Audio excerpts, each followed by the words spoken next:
था ना हूं अभी भी, नतीजे आने अभी भी बाकी है, मेरा ये मानना है। लेकिन मैं चलो मेरे पास इसे इतने संसाधन नहीं है, शायद आप जुड़े होते तो शायद हम इतना क्लोज होते जो अभी आएंगे नतीजे।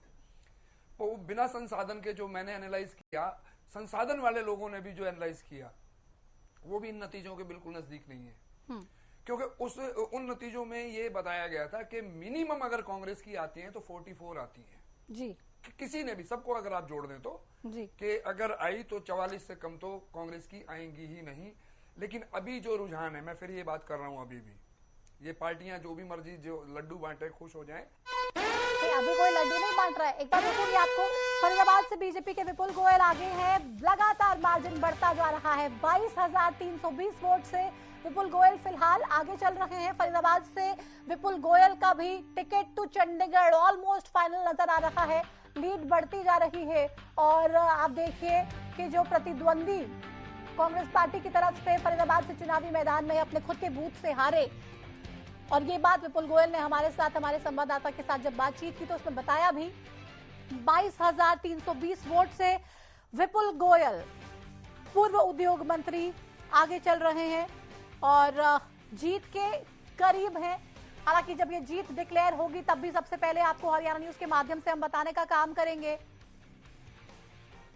सबसे पहले हरियाणा न्यूज पर तमाम चुनावी नतीजे दिखाने का काम कर रहे हैं। बने रहिए, डटे रहिए टीवी स्क्रीन के सामने, देखते रहिए सिर्फ और सिर्फ हरियाणा न्यूज, जो लगातार आप देख रहे हैं सुबह से तमाम हरियाणा के हलकों का रिजल्ट जानने के लिए। फरीदाबाद से विपुल गोयल एक बड़ी जीत की तरफ आगे बढ़ते हुए नजर आ रहे हैं।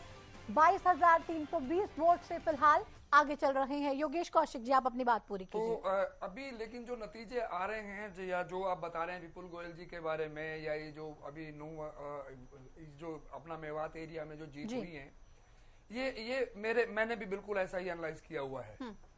अभी कुछ नतीजे, जैसे अब मैं बहुत दूर नहीं चल के यहीं से शुरू अगर करें हम, तो गुड़गांव में अभी सोना का मेरे ख्याल में बहुत जल्दी फैसला होना चाहिए, क्योंकि वो छोटी कॉन्स्टिट्यूएंसी है।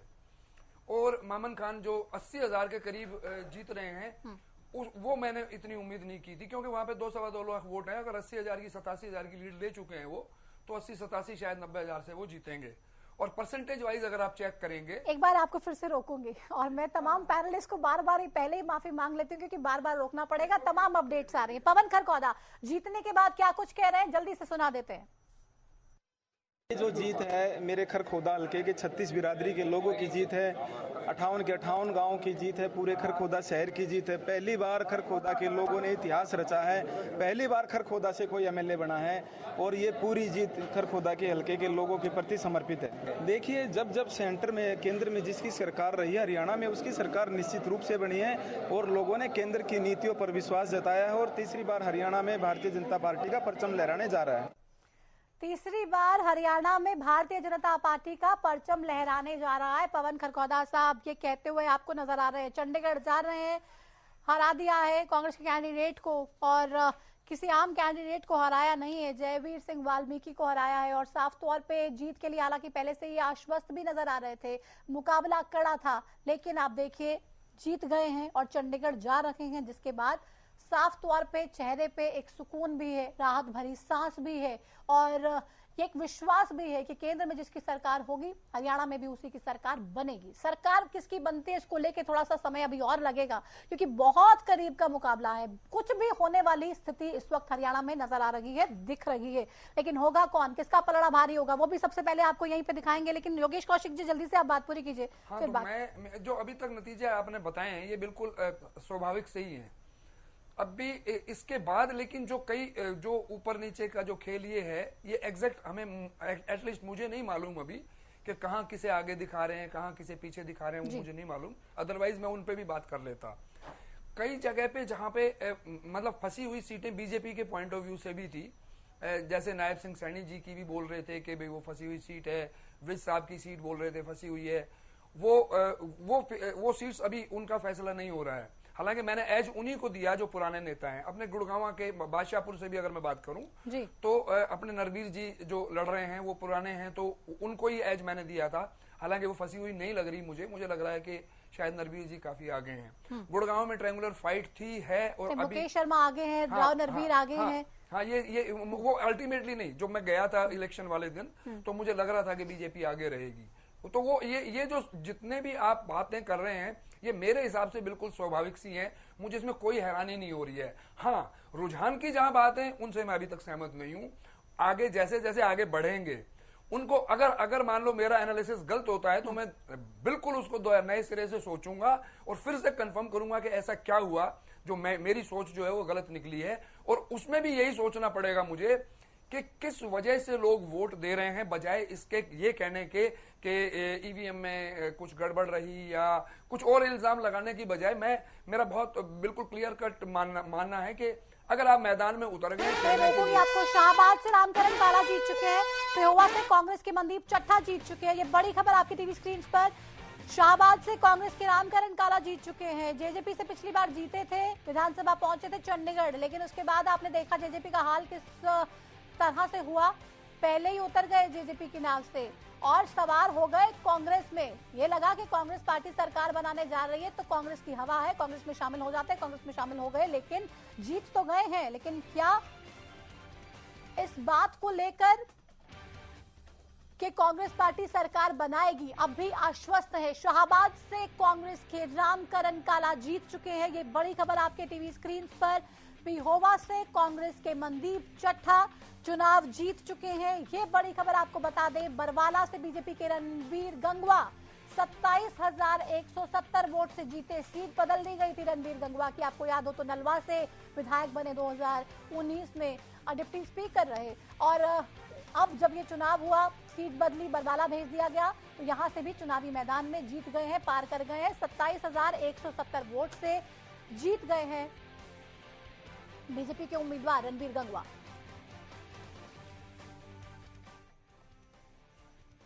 सुरेश रॉड हमारे साथ है। जीत तो कांग्रेस के उम्मीदवारों की होती जा रही है, लेकिन रुझान भारतीय जनता पार्टी की फेवर में इलेक्शन कमीशन की वेबसाइट पर दिखाई जा रही है। इसका मतलब जो कांग्रेस पार्टी ने आरोप लगाया है चुनाव आयोग के ऊपर वो बिल्कुल सही है कि रुझान को वहीं अटका के खड़ा कर दिया। कहीं पर भारतीय जनता पार्टी का कोई प्रत्याशी 100-200 वोटों की बढ़त बनाता है तो वहीं रोक दिया गया उसको, तो बढ़त दिखाई पड़ रही है। नहीं तो आपको सुरेश रॉड जी क्या लग रहा है? सुरेश रॉड जी क्या लग रहा है कि ये सारा का सारा जो काम चल रहा है ये पीछे से इलेक्शन कमीशन और बीजेपी की मिली भगत से हो रहा है, उस वजह से आप लोगों के नंबर जो है वो नहीं बढ़ पा रहे, आंकड़े नहीं बढ़ पा रहे? प्रतिमा जी बिल्कुल सही बात है। देखिए जो हमारे उम्मीदवार जीते हैं, जीत अभी तक बीजेपी का एक जीता है आपके चैनल के मुताबिक, और हमारे लगभग 7-8 उम्मीदवार जीत चुके हैं, जबकि उनको एक बार भी नहीं दिखाया गया कि वो बढ़त में है। यानी रिजल्ट हमारी फेवर में आते जा रहे हैं और इनके जो बढ़त वाले उम्मीदवार थे वो वहीं पर 100, 200, 300, 400 पे रोक के खड़े कर दिए गए। मैडम आप परमिशन दें तो मैं कुछ कहना चाहता हूँ। दोबारा से एक बात चुनाव आयोग के ऊपर आरोप लगा रही है। ठीक है सुरेश जी बीजेपी से नेहा धवन हमारे साथ जुड़ गए। ठीक है, एक मिनट सुरेश जी, मैं योगेश कौशिक बोल रहा हूँ। सुबह एकदम पहले 70-72 के करीब कांग्रेस की दिखाई गई थी, मैं उससे भी सहमत नहीं था। जो रुझान आए नहीं वो बैलेट पेपर की थी। सर पूरी बात सुन लीजिए, पूरी बात सुन लीजिए। ठीक है, अब काउंटिंग हो रही है, काउंटिंग हो रही है। आपके विरोध में नहीं बोल रहा हूँ। एक मिनट योगेश जी, एक मिनट, मुझे नेहा धवन जी से सवाल लेना है क्योंकि लगातार अब सवाल उठ रहा है इलेक्शन कमीशन के काम को लेकर। इलेक्शन कमीशन ठीक से काम नहीं कर रहा है, कांग्रेस पार्टी को जानबूझ के रिजल्ट जो है वो डिक्लेयर नहीं कर रहा है, बहुत ही धीमी गति से चल रहा है। नेहा धवन जी आपसे सवाल पूछ लेती हूँ, जुड़ गई है तो बहुत स्वागत। एकदम पहले 70-72 के करीब कांग्रेस की दिखाई गई थी, मैं उससे भी सहमत नहीं था। जो रुझान आए नहीं वो बैलेट पेपर की थी। सर पूरी बात सुन लीजिए, पूरी बात सुन लीजिए। ठीक है, अब काउंटिंग हो रही है, काउंटिंग हो रही है। आपके विरोध में नहीं बोल रहा हूँ। एक मिनट योगेश जी, एक मिनट, मुझे नेहा धवन जी से सवाल लेना है क्योंकि लगातार अब सवाल उठ रहा है इलेक्शन कमीशन के काम को लेकर। इलेक्शन कमीशन ठीक से काम नहीं कर रहा है, कांग्रेस पार्टी को जानबूझ के रिजल्ट जो है वो डिक्लेयर नहीं कर रहा है, बहुत ही धीमी गति से चल रहा है। नेहा धवन जी आपसे सवाल पूछ लेती हूँ, जुड़ गई है तो बहुत स्वागत। सबसे बड़ी मुझे लग रहा है स्माइल आपके चेहरे पे फिलहाल देखने को मिल रही है। प्रतिमा जी, बहुत बड़ी स्माइल दिख रही है नेहा जी, ये किस वजह से? अभी 48 का आंकड़ा टेली में दिख रहा है, बहुमत से प्रतिमा सरकार जी बना रहे इस बात को लेकर, या फिर जो आरोप लगा रहे कांग्रेस वाले उन आरोपों पे हंसी आ रही है आपको? देखिए, जिस दिन चुनाव हुए थे, चुनाव खत्म होने के बाद 6 बजे के बाद में लगातार 10:30 बजे तक डिबेट में थी और मैंने उसी दिन ही ये बात कहना शुरू कर दिया था कि कांग्रेस के जितने भी प्रवक्ता हैं, जितने भी बड़े नेता हैं, उन सबसे आज आप लिखित में ले लीजिए कि ये कल को ये नहीं कहने वाले हैं कि इलेक्शन कमीशन की मिस्टेक है या फिर हमने धांधली की है या फिर ईवीएम खराब थी। मैंने तो उसी दिन ही कहना शुरू कर दिया था और तब से लेकर अब तक मेरे चेहरे पर ऐसी की ऐसी स्माइल जो है वो बरकरार है। देखिए, मैं इस बार विधानसभा चुनाव में ग्राउंड स्तर पर लगभग 70 से ज्यादा विधानसभाओं में गई थी और इस पूरे 1.5 महीने के जो पूरा टाइम पीरियड रहा था, उस 1.5 महीने के टाइम पीरियड में मुझे बहुत ज्यादा लोगों से मिलने का मौका मिला। अलग अलग डिफरेंट विचारधारा के जो लोग थे, अलग अलग क्षेत्र में काम करने वाले लोगों से मिलने का मौका मिला था और मैं इस बात को लेकर अपने शीर्ष नेतृत्व के साथ में भी निरंतर लगातार वार्तालाप में थी और मैंने यही कहा था कि भारतीय जनता पार्टी की पूर्ण बहुमत की इस बार सरकार बनेगी और जनता विश्वास हम पर कर रही है। जनता ने हमारे जो नीतियां थी उनमें विश्वास जताया है और जनता ने फर्क देखा है 10 वर्षों के कार्यकाल का और उससे पहले की विभिन्न विपक्ष की सरकारों का समय के कार्यकाल में डिफरेंस देखा है। और ये बात आज मुझे लगता है वो सभी भारतीय जनता पार्टी के कार्यकर्ता जिन जिन से मेरी बातचीत हुई थी, वो इस बात के लिए गवाही देने के लिए तैयार होंगे कि नेहा धवन जी पहले दिन से ये बात कह रही हैं कि पूर्ण बहुमत की सरकार बनाएंगे। आज जो ईवीएम में चल रहा है, ये चुनाव आयोग पैदा धीरे करने का धीरे फिर से रिजल्ट अपडेट कर रहा है, साइट पे अपलोड नहीं कर रहा है, अपडेट नहीं कर रहा है। भूपेंद्र सिंह हुड्डा, दीपेंद्र सिंह हुड्डा, उदय भान कह रहे हैं हम खुद जा रहे हैं काउंटिंग सेंटर्स पे अब देखने के लिए कि ये क्या गड़बड़ी चल रही है। देखिए, इसमें टेक्निकल बात सोचकर देखिए, टेक्निकल बात सोचकर देखिए कि ईवीएम जब खुला, जब काउंटिंग शुरू होती है, जो काउंटिंग होगी वो काउंटिंग तो रहेगी ना। उसको सामने बैठ के 3 लेयर की प्रोटेक्शन के साथ उसकी काउंटिंग हो रही है, इसमें कोई धांधली की बात नहीं बनती। आपके एजेंट्स वहीं बैठे हैं, आपके प्रत्याशी निरंतर अंदर हैं और किस तरह की धांधली हो सकती है? इलेक्शन कमीशन, एक बार रोकूंगी आपको। 11वें राउंड के बाद सिरसा में हलोपा के कैंडिडेट गोपाल कांडा आगे चल रहे हैं 1133 वोट से। गोपाल कांडा फिलहाल 11वें राउंड के बाद आगे हैं। ये बड़ी खबर इस वक्त सिरसा से आपको बता दें, हलोपा के उम्मीदवार हरियाणा लोकहित पार्टी की टिकट पर चुनाव लड़ रहे हैं। सिरसा से गोपाल कांडा पूर्व गृह राज्य मंत्री 2019 में भी जीतकर पहुंचे, चंडीगढ़ का रास्ता तय किया और पहुंचे चंडीगढ़ विधानसभा। फिर से पहुंचेंगे, हैट्रिक लगाएंगे और जाएंगे विधानसभा। उसके लिए थोड़ा सा इंतजार, जब रिजल्ट घोषित होंगे तो करना पड़ेगा और उसी के बाद स्थिति साफ हो पाएगी। लेकिन फिलहाल आगे चल रहे गोपाल कांडा, 1133 वोट से गोपाल कांडा आगे चल रहे हैं। ये बड़ी खबर इस वक्त आपकी टीवी स्क्रीन पर हम आपको बता रहे हैं। सिरसा से ये बड़ी खबर, हरियाणा लोकहित पार्टी के सुप्रीमो गोपाल कांडा आगे चल रहे हैं। सिरसा से 1133 वोट से गोपाल कांडा फिलहाल आगे हैं। नेहा जी, आप बात पूरी कीजिए अपनी। प्रतिमा जी, देखिए, अभी आपने कहा कि 11वें राउंड के बाद की जो अपडेट आपने सिरसा से दी, गोपाल कांडा जी आगे चल रहे हैं। हर राउंड के बाद जो हमारे काउंटिंग सेंटर्स हैं वहां पर निरंतर अनाउंसमेंट्स हो रही हैं कि इस राउंड का ये रिजल्ट है। तो इसका इलेक्शन कमीशन की साइट पर अपलोड होने से, ना अपलोड होने से क्या लेना देना है? इससे कोई काउंटिंग में परिवर्तन तो आ नहीं जाएगा, इसमें कोई वोट ऊपर नीचे करने की बात ही नहीं है। ये तो सिर्फ अपने आप को बचाने का काम कर रहे हैं, क्योंकि कहीं ना कहीं कांग्रेस की जितने भी भ्रम थे वो चले नहीं, जितनी इनकी खोखली दोगली बातें थी वो चली नहीं और हरियाणा प्रांत की जनता ने इनका समर्थन नहीं दिया। अब मैं क्या करूं, खिसियानी बिल्ली कम्बा नोचे वाली बात है। कहीं ना कहीं बचाव के लिए कुछ ना कुछ वाक्यों का सहारा लेना पड़ेगा ताकि खुद को जो बेइज्जती महसूस होनी है वो कम महसूस हो। दूसरों पर लांछन लगाकर, दूसरों को नीचा दिखाकर, तो आप कह रही हैं कि बिल्कुल प्रोसेस सामान्य है, कोई इलेक्शन कमीशन आप लोगों के इशारे पे काम नहीं कर रहा है, इलेक्शन कमीशन जानबूझ के रिजल्ट को होल्ड नहीं कर रहा है आप लोगों की वजह से, बिल्कुल सामान्य प्रक्रिया चल रही है। आप लोग काउंटिंग सेंटर्स पे, इलेक्शन कमीशन की टीम बकायदा अनाउंस करती है माइक पे और रिजल्ट बताती है। जितने भी काउंटिंग एजेंट्स जिस भी उम्मीदवार के वहां पर होते हैं उसके पास बकायदा सब लिखा होता है। एक एक राउंड के बाद वो बकायदा चेक कर सकते हैं, ऑब्जेक्ट कर सकते हैं और कुछ भी वहां पे कर सकते हैं। ऐसा ही है बिल्कुल। और एक छोटी सी बात और ऐड करना चाहूंगी कि अगर अनाउंस बिल्कुल ऐसा ही है। और एक बात देखिए, वहां पर एक बोर्ड भी होता है जिस बोर्ड पर लिखा भी जाता है, माइक में अनाउंसमेंट होती है और तुरंत एजेंट्स के माध्यम से बाहर इंफॉर्मेशन पहुंच जाती है। काउंटिंग सेंटर्स के बाहर प्रत्याशियों के समर्थकों की भीड़ है और वहां तक तुरंत जो है मैसेज पहुंच जाता है कि इस राउंड से कौन आगे रहा है। आप सोशल मीडिया पर निरंतर चेक करिए, सभी सोशल मीडिया पर निरंतर अपडेट आ रही है कि 10वें राउंड के बाद ये रिजल्ट था, 11वें राउंड के बाद ये रिजल्ट था। और सबसे महत्वपूर्ण बात की होल्ड करने से किस पर इफेक्ट पड़ेगा। आजकल टेक्नोलॉजी का जमाना है, लोग सबसे ज्यादा अपडेट जो है वो ले रहे हैं, तुरंत अपडेट ले रहे हैं। तो इस होल्ड करने से फायदा या नुकसान की बात तो आनी ही नहीं चाहिए। ये तो बहाना है, एकमात्र बहाना है, क्योंकि इस बहाने की आड़ में थोड़ी देर के लिए जो बेइज्जती होने वाली है कांग्रेस के नेताओं की, वो थोड़ी देर के लिए बच जाएंगे। लेकिन जैसे जैसे ये राउंड्स आगे बढ़ रहे हैं, आप देखिएगा कांग्रेस को इस बात का ज्ञान होगा कि हरियाणा प्रांत की जनता को वो कभी समझ ही नहीं पाया। हरियाणा प्रांत की जनता के मन में क्या छिपा है ये कभी वो जान ही नहीं पाए। तो मुझे लगता है कि हरियाणा की कांग्रेस को फिर से एक बार दोबारा से हरियाणा को समझने के लिए एक जो है सीख लेनी होगी। तंवर साहब, हरियाणा को समझने के लिए सीख लेनी होगी आप लोगों को, नेहा धवन जी कह रही हैं। तंवर साहब, आवाज मिल रही है मेरी? सुखबीर तंवर जी। प्रतिमा जी, मैं 1 मिनट में रिस्पॉन्ड करूंगा, अभी मेरी सेटिंग नहीं हो पाई। अच्छा जी, कोई बात नहीं, आप अपनी सेटिंग कर लीजिए ताकि आपकी आवाज बिल्कुल क्लियर आए। ईवीएम की सेटिंग में तो आप लोगों को प्रॉब्लम लग रही है, लेकिन आपकी हमारी कनेक्टिविटी की सेटिंग में कोई प्रॉब्लम नहीं होनी चाहिए। आप कर लीजिए, 1 मिनट ले लीजिए, कोई दिक्कत नहीं है।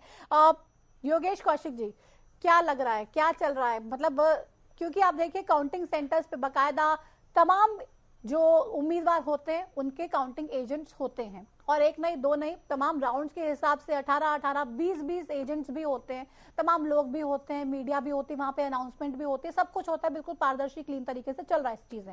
लेकिन उस बीच में अगर ये कह देना कि साइट पे अपलोड क्यों नहीं हो रहा है, वो डेटा सारा का सारा जाकर सेंट्रलाइज एक जगह पर अपलोड होना, अपडेट होना, उसमें थोड़ा सा टेक्निकल समय मुझे लगता है लग सकता है। लेकिन जो ये लाइव चीजें हो रही है उसमें किसी तरीके की धांधली की कोई गुंजाइश है क्या? मैं इसको जैसे नेहा जी ने अभी एक्सप्लेन किया ना, मैं इसको एक बार रोकेंगे। फिर से बड़ी खबर, जींद से बीजेपी के कृष्ण मिड्ढा जीते हैं। ये बड़ी खबर, कृष्ण मिड्ढा जीत चुके हैं जींद से। ये बड़ी खबर इस वक्त आपकी टीवी स्क्रीन पर फिर से जो आ रहे हैं कृष्ण मिड्ढा। विधानसभा चंडीगढ़ का सफर तय कर लिया, पहली बार जीते। By election, Jind by election याद होगा, दिग्विजय चौटाला दूसरे नंबर पर रहे। जननायक जनता पार्टी नई बनी, उस वक्त बहुत सारी उम्मीदें जननायक जनता पार्टी से भी लोगों को थी, लेकिन उसके बावजूद सरकार बीजेपी की थी प्रदेश में। और बाई इलेक्शन जींद का जो थे कृष्ण मिड्ढा जीते। और अब एक बार फिर से आप देखिए, 2019 में भी हालांकि कृष्ण मिड्ढा जीते थे, अब 2024 में भी जीत गए हैं जींद से कृष्ण मिड्ढा जीत चुके हैं। तो ये बड़ी खबर इस वक्त जींद से आपको बता रहे हैं, कृष्ण मिड्ढा साहब जीत चुके हैं। ये बड़ी खबर आपकी टीवी स्क्रीन पर। कृष्ण मिड्ढा का विधानसभा में जाना तय हो गया है, 15,860 का मार्जिन, और इस मार्जिन से विधानसभा का सफर तय किया है कृष्ण मिड्ढा साहब ने। पहुंच गए हैं जींद से आराम से चंडीगढ़, कोई दिक्कत परेशानी रास्ते में नहीं आई। थोड़ी बहुत परेशानी आई होगी, लेकिन उस परेशानी को आगे पार करते हुए आराम से चंडीगढ़ विधानसभा का सफर तय कर लिया है।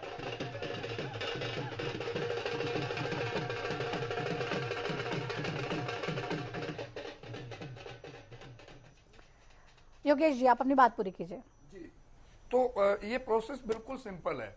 आपकी इलेक्ट्रॉनिक माध्यम से वो आई काउंटिंग को फिर वहां पे जो पूरी इधर उधर की होती है बूथ्स की, वो जोड़ के फिर आगे वो प्रोसेस में जाती है आपके इलेक्शन कमीशन के पास। इलेक्शन कमीशन के पास भी वो 90 की 90 सीट्स की जाती है, और उन 90 में वो 1 बाय 1 उसको अपडेट करते रहते हैं। अच्छा, उसमें थोड़ा बहुत टाइम लग सकता है, लगता है, उसमें कोई ऐसी कोई बड़ी बात नहीं है। मतलब ये मुद्दा नहीं बनाना चाहिए मेरे हिसाब से, पर चलो ठीक है, इनको अगर ऐसा लगता है। उसके फायदे और नुकसान किसको क्या क्या हो सकते हैं मैं वो बता सकता हूं। वो फायदे और नुकसान की बात ये होती है कि जैसे अभी रुझान है बीजेपी के पक्ष में जो नजर आ रहे हैं, तो बाद में जब जो मार्जिन की सीट्स होती हैं उन सीट्स पे गड़बड़ की संभावना होती है। जैसे मैं आपको एक उदाहरण भी दे सकता हूं। वो उदाहरण है बहादुरगढ़ का। और बहादुरगढ़ की सीट पे चौटाला जी की सरकार जब डिक्लेयर हो गई थी तो उन्होंने जबरदस्ती वो डिक्लेयर करवा दी थी जीती हुई, और वो जीती हुई का मुकदमा चला 5 साल लगातार, और वो सीट जो चौटाला जी ने जितवा दी थी वो लास्ट में जाके कोर्ट से वो हार गए थे। तो ये एक आधी सीट 2-4 सीट ऐसा कुछ हो सकता है, संभावनाएं बनती हैं, लेकिन बहुत बड़ा फर्क नहीं मुझे नजर आता। और वैसे भी अभी जैसे मैं कह रहा हूं, मेरा एनालिसिस, मेरा तो कुछ भी दाव पे नहीं है। एक बार रोकूंगी आपको, एक बड़ी खबर इस वक्त सामने आ रही है। शाम 5 बजे पार्टी मुख्यालय में इकट्ठा होने की खबर, दिल्ली से बीजेपी के मुख्यालय से ये खबर आ रही है। मनोहर लाल से मुलाकात कर चुके हैं धर्मेंद्र प्रधान, तो धर्मेंद्र प्रधान और मनोहर लाल खट्टर साहब की मुलाकात हो चुकी है। रुझानों में बहुमत के बीच बीजेपी खेमे से ये बड़ी खबर इस वक्त आ रही है, सूत्रों के हवाले से ये बड़ी खबर है। दिल्ली बीजेपी मुख्यालय में तमाम बीजेपी के कार्यकर्ताओं को इकट्ठा होने के लिए कह दिया गया है। शाम 5 बजे का समय रखा गया है और ये कहा गया है कि तमाम जो कार्यकर्ता हैं वो दिल्ली पहुंचे, दिल्ली इकट्ठे हों। आप देखिए टेली 50, भारतीय जनता पार्टी 50 के आंकड़े पर इस वक्त नजर आ रही है। 34 पर कांग्रेस, 50 पर बीजेपी, 2 पर इंडियन नेशनल लोकदल, 1 पर एचएलपी और 3 पर अदर्स यानी कि निर्दलीय। वापस से फिर से डिबेट पर आते हुए सुखबीर तंवर साहब आप जुड़ गए हमारे साथ।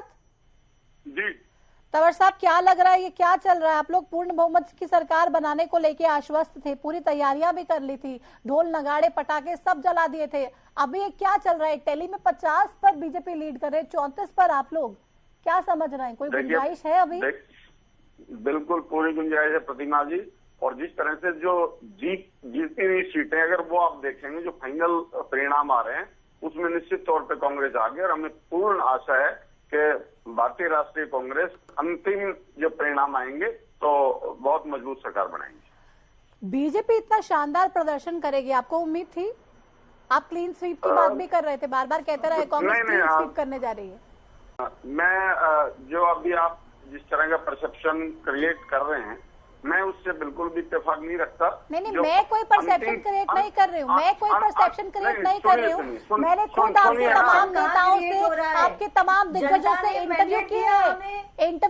आपके नेताओं ने कहा है, आपके प्रदेश अध्यक्ष उदयभान साहब ने मुझे इंटरव्यू में कहा कि आप देखिएगा क्लीन स्वीप भी कर सकते हैं हम, ऐसा भी हो सकता है। हुड्डा साहब ने कहा कि मैं किसी नंबर गेम में तो नहीं जाऊंगा, लेकिन बहुत बड़े मैंडेट के साथ हम सरकार बनाने जा रहे हैं। भारतीय जनता पार्टी को लोग नकार चुके हैं, उस कॉन्टेक्स्ट में सवाल पूछ रही हूँ। मैं कोई परसेप्शन क्रिएट नहीं कर रही हूँ सुखबीर जी, ये आपके नेताओं का बयान है, उसके बारे में आपसे सवाल पूछ रही हूँ। मेरा परसेप्शन नहीं है, तो प्लीज मुझे कोट करके आप मत बोलिए, मुझे कोट करके मत बोलिए सर। नहीं, आप सुनिए, जिस तरह से आपने कहा, मैंने क्या कहा अपने प्रथम वक्तव्य में कि जो परिणाम जो घोषित हुए हैं वो निश्चित तौर पर हमारे। एक बार रोकूंगी आपको। चतरा से कांग्रेस के रघुवीर तेवतिया 20,000 से ज्यादा वोट से जीत चुके हैं। ये बड़ी खबर इस वक्त पृथला से कांग्रेस के खेमे के लिए एक और खुशी भरी, राहत भरी खबर लेकर आई है। रघुवीर तेवतिया 20,000 से ज्यादा वोट से जीत चुके हैं। आपको बता दें, यहाँ पर बीजेपी ने टेकचंद शर्मा को टिकट दिया। नैनपाल रावत निर्दलीय खड़े हो गए, पिछली बार निर्दलीय जीते थे, बीजेपी से टिकट इस बार भी नहीं मिला और पिछली बार भी नहीं मिला था, लेकिन यहाँ पर रघुवीर तेवतिया ने बाजी मार ली है। 20,000 से ज्यादा वोट से जीत चुके हैं रघुवीर तेवतिया। तो ये बड़ी खबर इस वक्त पृथला से, रघुवीर तेवतिया जीत चुके हैं, 20,000 से ज्यादा वोट से जीते हैं। विधानसभा चंडीगढ़ का टिकट फाइनल कर लिया है। 20,000 से ज्यादा वोटों के मार्जिन से जीतकर सीधा पृथला से जा रहे हैं।